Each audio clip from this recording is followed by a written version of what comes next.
Derek Ramsey sinermonan sina Andy at Filmar. Dinepensahan ang kaibigan na si Pernilla Shu. Mali yung ginawa nyo.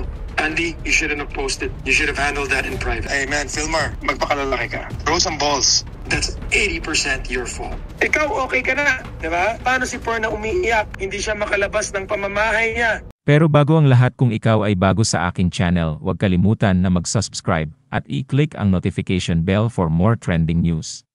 Kinastigo ng aktor na si Derek Ramsey ang surfer na si Filmar Alipayo at ang partner nitong si Andy Agenman kaugnay ng pagkakadawit ng Swedish marine photographer na si Pernilla Shu sa alitan ng magkarelasyon. Malapit na magkaibigan sina Filmar at Pernilla, matalik ding kaibigan ni Derek si Pernilla. Sina Filmar, Andy, at Pernilla ay pare-parehong nakabase sa lalawigan ng Siargao. Sa video call interview ni Derek na lumabas sa YouTube vlog ni Ogie Diaz na Ogie Diaz Showbiz Update kahapon, February 12, 2025, naglabas ng saloobin ang aktor sa nilikhang ingay ng problema nina Filmar at Andy. Base sa tono ng pananalita ni Derek, malinaw na nagagalit siya sa pagsasapubliko ni Andy sa pamamagitan ng social media nang hindi nila pagkakaunawaan ni Filmar.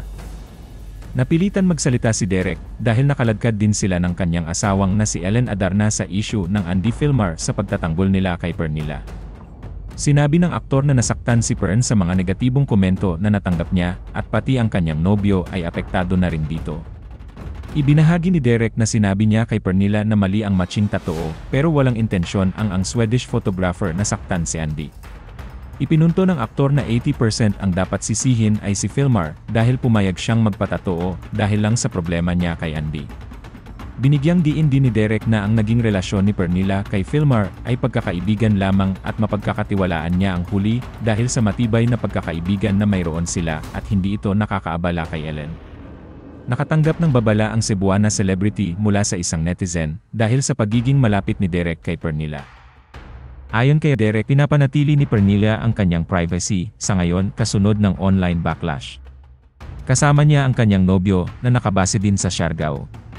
Tungkol sa matching tattoo, idiniin niya na walang masamang intensyon ang kanyang kaibigan na makipag-isa sa Filmar. Inamin din niya ang galit na mayroon si Andy dahil sa matching tattoo na yon, pero ipinunto niyang hindi tama na i-post nito sa social media ang kanyang nararamdaman. Para sa kanya, responsable ang ginawa ng dating aktres dahil sa impluwensya nito sa social media. Gayunpaman, ang lalong nagpalala kay Derek ay nang aminin ni Filmar na pinaplansan niya ang mga issue kay Andy nang hindi tinutugunan ang pagkakasangkot ni Pernilla. Hindi nila inisip kung gaano kalaki ang epekto ng issue kay Pernilla na araw-araw na umiiyak dahil dito. Ibinahagi ng aktor na hindi na maaaring pumasok sa trabaho at lumabas ng kanyang bahay si Pernilla dahil sa mga banta na natatanggap niya.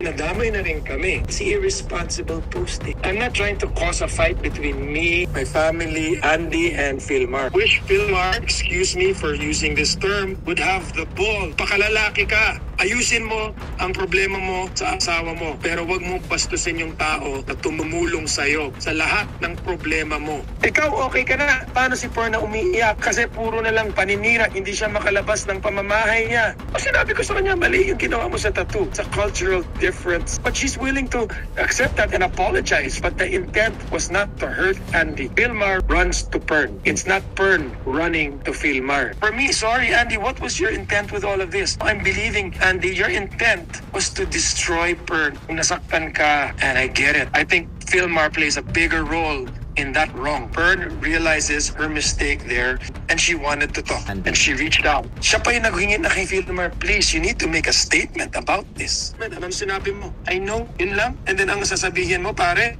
okay na kami. Wow, inumpisahan nyo to. Tapos biglang ganun na lang. Mali yung ginawa nyo. Andy, you shouldn't have posted. You should have handled that in private. Filmar, you got a tattoo with Pern. That's 80% your fault. And not to have the balls to stand up and say, this is all on me. Own it. And then maybe I will have some respect for you. I really think Pern, she should sue. She hasn't been to work. She doesn't feel safe to go outside. The fans of Andy and Filmar will attack her. Pati, I'm one of her best friends. Pati ako na yan. They picture. Kami nadadami. I mean no disrespect. It's really, really hurt for my friend. Again, Pern is in a very happy relationship. Soon enough, magsasalita na rin yung boyfriend kasi hindi na rin kayo. Iyak na rin yung lalaki because he's concerned about his girlfriend crying at home.